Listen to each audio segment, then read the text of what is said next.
सबसे पहले तो आप सभी को नमस्ते, राम राम। धन्यवाद आप लोग यहाँ पे आए हैं। पूरा देश जानना चाहता है कि भाई खिलाड़ी इतने दिन चुप क्यों थे। आज चुनाव था, आप सबको पता है। आप जब हम जनवरी में आए थे वो पूरा प्रकरण आप लोगों ने देखा था।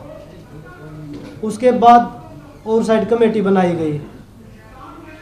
उसमें जो ओवरसाइड कमेटी में 18-20 लड़कियों ने बयान दिए थे अपने। उसके बाद खेल मंत्री जी ने ऑन कैमरा बोला था, मीडिया के सामने बोला था कि ब्रजभूषण और उससे जुड़ा हुआ कोई भी इंसान WFI में नहीं आएगा। लेकिन आज दुर्भाग्य है, हमने दोबारा उसमें कमेटी 21 दिन वेट किया, 2 महीने वेट किया, 3 महीने वेट किया, कुछ नहीं हुआ। हमने दोबारा प्रोटेस्ट चालू किया, वो भी आप लोगों ने खूब देखा, पूरे देश ने देखा। हम सिर्फ सच्चाई की लड़ाई लड़ रहे थे, हम बहन बेटियों की लड़ाई लड़ रहे थे। जो उनके साथ शोषण हो रहा था उसकी लड़ाई लड़ रहे थे। नहीं तो हम भी एक्टिव खिलाड़ी थे, हम भी देश के लिए मेडल जीत रहे थे। बहुत सारे लोग बोल रहे कि ये तो ख़त्म हो चुके थे। करंट में 2022 में जब कॉमनवेल्थ गेम्स में गोल्ड आया था तीनों का, उसके बाद वर्ल्ड चैंपियनशिप में कितने मेडल एक बार देश में देख लीजिए। उसके बाद दोनों का, मेरा रूविनेश का वर्ल्ड चैंपियनशिप में मेडल आया था। तो मुझे नहीं लगता कि भाई बेटियों को न्याय मिलेगा, क्योंकि जिस हिसाब से पूरे तंत्र ने काम किया है, बेटियों को तोड़ने का काम अभी भी चल रहा है। आज WFI का चुनाव देख लिया आपने, उसी का आदमी बना है। उसके बावजूद जब खेल मंत्री जी के सामने 15-20 लड़कियों ने अपनी आप बीती बताई थी, आज 6 लड़कियां में भी तोड़ने पे पूरा जोर लगाया जा रहा है। आज तो WFI के चुनाव में किया है, धीरे धीरे उसको कोर्ट से भी बरी करवा देंगे, मुझे लग रहा है जो। लेकिन फिर भी हमें भरोसा है न्यायपालिका पर, क्योंकि मुझे लगता है कि जो हमारे देश में न्याय बचा है वो सिर्फ न्यायपालिका में ही बचा है। तो हमें अब भी उससे उम्मीद है, माननीय सुप्रीम कोर्ट से, माननीय दिल्ली हाई कोर्ट से। तो हमें लगता है कि हमें जो बहन बेटियों को जो न्याय की लड़ाई है, जो आने वाली जो हमारी पीढ़ी है ना, हमने जो लड़ाई लड़ी, मुझे लगता है कि आने वाली 1-2 पीढ़ियों को और लड़नी पड़ेगी। जितने हमने अपने दम में, जितना हमारे में दम था, हमने वो लड़ाई लड़ी है। लेकिन जो सरकार ने हमारे से वादा किया था ना, उस पर सरकार खड़ा नहीं हो पाई। बड़े दुख के साथ कहना पड़ रहा है ये आज कि हमारी बेटियों को न्याय, मुझे नहीं लगता कि 1-2 पीढ़ी के जो अब आने वाली पीढ़ी है उनको भी लड़ाई लड़नी पड़ेगी, जब भी न्याय हो सकता है। सभी को नमस्कार। बहुत साल लगे ये हिम्मत बनाने के लिए, इस फेडरेशन के जो प्रेसिडेंट हैं उनके खिलाफ लड़ाई लड़ने के लिए हमें बहुत साल लगे कि हिम्मत बनाई और हमने ये प्रोटेस्ट किया। लेकिन आज सब आपको नतीजा पता ही है कि प्रेसिडेंट जो है उसके बेटे से भी प्रिय है, उसका राइट हैंड यूँ मान लो प्रेसिडेंट बना है आज रेसलिंग फेडरेशन का। तो जो सरकार ने कमिटमेंट की थी वो पूरी नहीं हुई। हमारी मांग थी महिला प्रेसिडेंट की, कि महिला प्रेसिडेंट होगी तो शोषण नहीं होगा। लेकिन ना पहले महिला का कोई भागीदारी थी। आज आप पूरे इलेक्शन उसकी लिस्ट उठा के देख लो, एक भी महिला को कोई स्थान नहीं दिया गया। तो बस यही कहना चाहूँगी कि जो ये लड़ाई है, ये हमने तो अपनी पूरी हिम्मत करके लड़ी, लेकिन ये लड़ाई जारी रहेगी, क्योंकि आने वाली जो और फ्यूचर है, जो बेटे हैं, बेटियां हैं, जो रेसलर्स हैं नई जनरेशन के, उनको ये लड़ाई लड़नी पड़ेगी। और मैं ये कहना चाहूँगी कि आप सबको पता है कि हम जैन में आए थे, लेकिन मैं एक बात आपको बताना चाहती हूँ कि हमने जब हर तरीके से कोशिश कर ली थी, उसके बाद हम दिल्ली की सड़कों पे आके बैठे थे। सबसे पहले हम गृह मंत्री जी से मिले थे, मैं और बजरंग गए थे मिलने के लिए।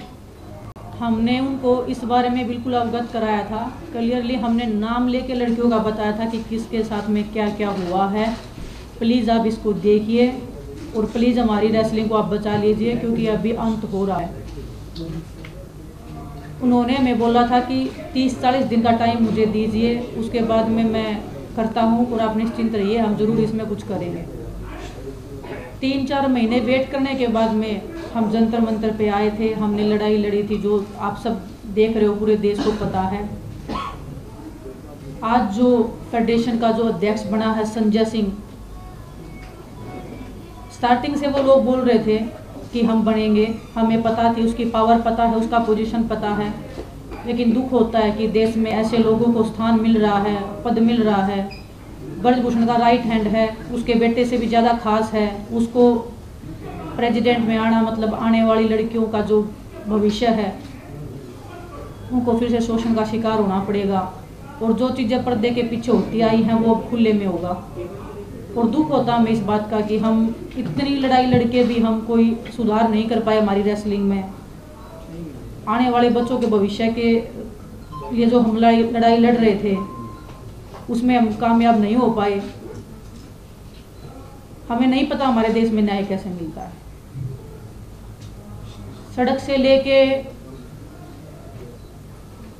रेसलिंग मैट से लेके बंद कमरों से लेके हमने हर किसी को अपनी बात बताई है। ऐसा नहीं है कि हम सीधा सड़क के ऊपर आ गए, हमने हर तरीके से कोशिश की है। जो स्पोर्ट्स मिनिस्ट्री है हमने उनको क्लियरली बताया है कि ऐसे ऐसे हो रहा है, प्लीज आप कुछ करिए। पूरे देश को पता होते हुए भी ऐसे लोग जो शोषण कर रहे हैं, महिलाओं का करते आए हैं, उनको फिर से संवैधानिक पदों पे बिठाया जा रहा है, उनको स्पोर्ट्स में जगह दी जा रही है। जो एक महिला थी, हमें उम्मीद थी कि कोई महिला आएगी, आने वाली जो बच्चियां हैं वो एक संतुष्टि फील करेंगे कि एक महिला है, और उनको भी एक हौसला मिलेगा कि हाँ कि हम अभी सेफ हैं। ना तो पहले रेसलिंग फेडरेशन में कोई भी एक लड़की थी, ना कोई भी आगे लड़की है। मैं हमारे आने वाले रेसलर से कहना चाहती हूँ कि आने वाली 2 या 4 पीढ़ियाँ तैयार रहिए शोषण के लिए। शायद आपको भी ये लड़ाई लड़नी पड़ेगी, हम जो ये लड़ाई लड़ रहे हैं। भगत सिंह जी ने जब देश के लिए फांसी लगाई थी, देश तभी आज़ाद नहीं हुआ था। काफ़ी साल लग गए थे उनको अपने देश को आज़ाद होने में भी। हम उम्मीद बहुत कम है, फिर भी हम उम्मीद कर रहे हैं कि हमें न्याय मिलेगा।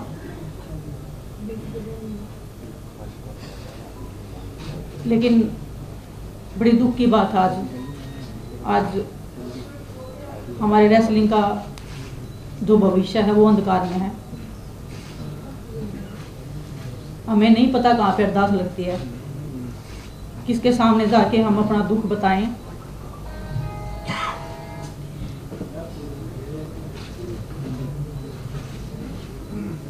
आज आप सबके सामने आए हैं, हम ट्रेनिंग कर रहे हैं, फिर भी हम बैठे हैं यहाँ पे, फिर भी हम लड़ाई लड़ रहे हैं। उम्मीद कर रहे हैं कि वो आस और उम्मीद हम फिर से जगा पाएं।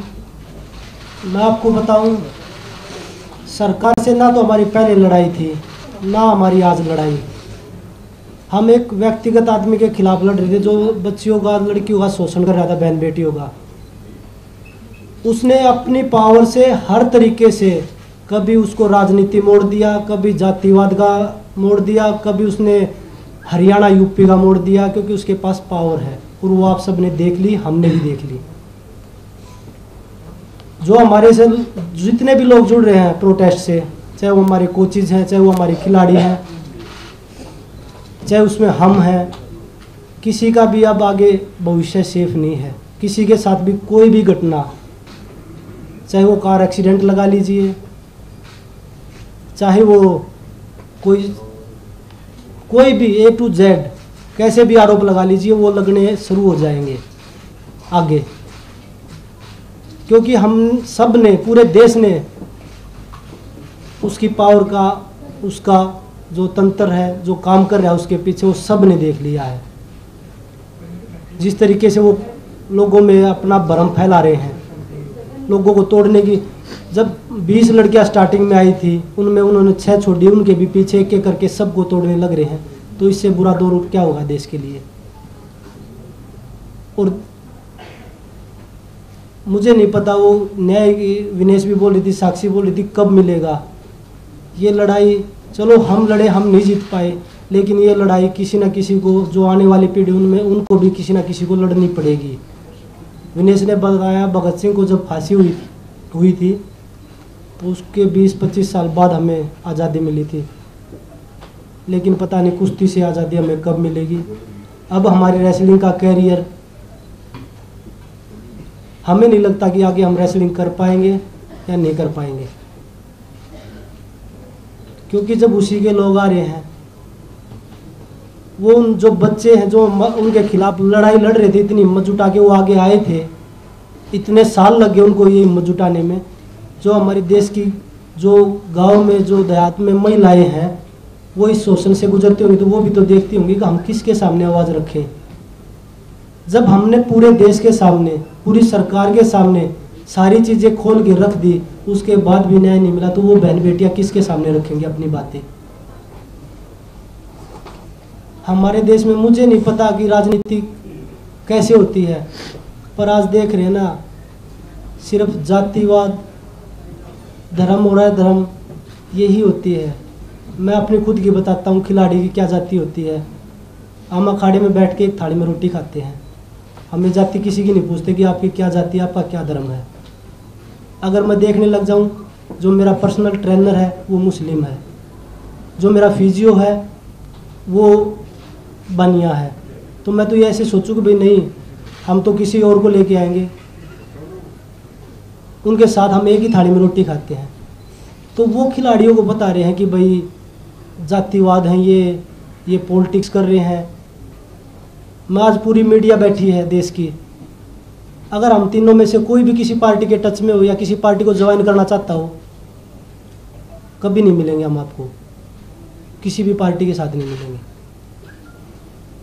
हम राजनीति करने नहीं आए, हम अपनी बहन बेटियों की न्याय की लड़ाई लड़ने के लिए आए हैं यहाँ पे।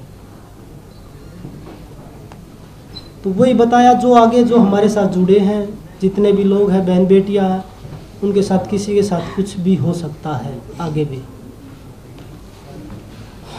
अंत में हम तो 40 दिन सोए रोड पे, लेकिन मैं सभी तमाम देशवासी जो भी हमारे प्रोटेस्ट में आए, दूर दूर से आए, बूढ़ी महिलाएं आई, बहुत सारे लोग ऐसे आए जिनके पास खाने कमाने के लिए नहीं है, फिर भी हमें सपोर्ट करने आए।